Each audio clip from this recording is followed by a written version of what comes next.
এমন ভালোবাসাহীন জীবন কারই বা ভালো লাগে। আমার ৬ বছর বিবাহিত জীবনে আমি কখনোই বুঝতে পারিনি আমার স্বামীর জীবনে আমার মূল্য কতটা। আমার বিবাহিত জীবন ৬ বছর হলো। বর্তমানে আমাদের একটি ৪ বছরের কন্যা সন্তান আছে।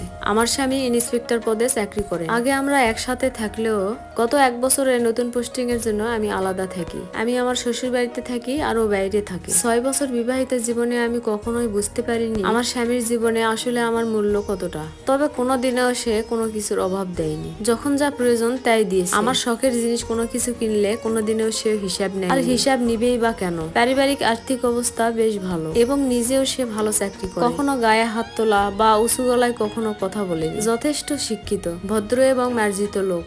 যেমন এসব করেননি তেমন একটা কোনোদিনও গোলাপও এনে দেয়নি। সাথে বসে পূর্ণিমার চাঁদ বা বৃষ্টি কোনোটাই উপভোগ করেনি। এই ৬ বছরে দুজন মিলে একসাথে কতবার ভাত খেয়েছি এটা আমি হাতে গুনে বলে দিতে পারবো। এইভাবে জীবন কাটাতে কাটাতে একঘেয়েমি চলে এসেছিল। একাকিত্বে ভুগতে শুরু করেছিলাম। এমন ভালোবাসাহীন জীবন কারই বা ভালো লাগে। কোনোদিন কোনো সারপ্রাইজ না, কোনো রোমান্টিক টাইম স্পেন্ড করে না। আমার যেন দম বন্ধ হয়ে আসছিল। জীবনটা কেমন মূল্যহীন লাগছিল।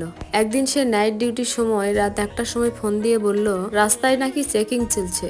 সে কনস্টেবলদের চেকিং এ দিয়ে গাড়িতে বসে আমার সঙ্গে কথা বলতে লাগলো। সে কথা বলছিল সাংসারিক সমাজের কোনো বিষয় নিয়ে কথা। প্রেম ভালোবাসার লেশমাত্র ছিল না। হঠাৎ করে বলে উঠলো আচ্ছা তোমার কি ইলিশ মাছ খেতে ইচ্ছে করছে? আমি বললাম কেন বলো তো? না, আমার কেন যেন মনে হচ্ছে তোমার ইলিশ মাছ খেতে ইচ্ছে করছে।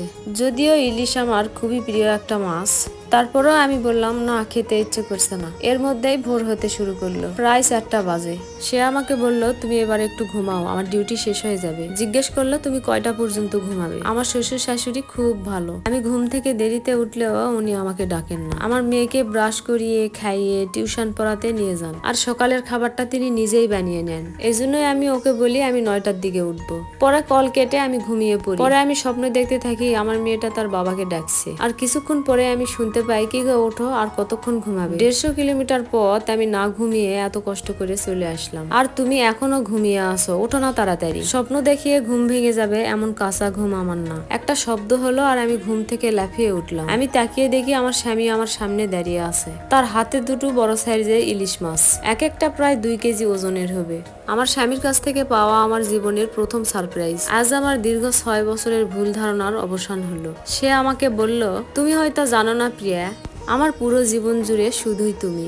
এই পৃথিবীর সবাই ভালোবাসা প্রকাশ করতে পারে না। কেউ কেউ প্রচন্ড ভাবে ভালোবাসে, তবে সেটা তারা প্রকাশ করতে পারে না। কিন্তু তারা তাদের সবটুকু দিয়ে প্রিয়জনকে ভালো রাখতে চায়। কেউ প্রতিদিন ভালোবেসেও মাঝখানে হাতটা ছেড়ে দেয়, আবার কখনো কেউ কেউ ভালোবাসা শব্দটি না বলিয়েও সারা জীবনটা কেটে দেয়। আসসালামু আলাইকুম সবাই। এই গল্পটা আমার একটি সংগ্রহীত গল্প থেকে নেওয়া। আপনারা যদি কোনো ভুল ত্রুটি হয়ে থাকে তো আমাকে ক্ষমার দৃষ্টিতে দেখবেন।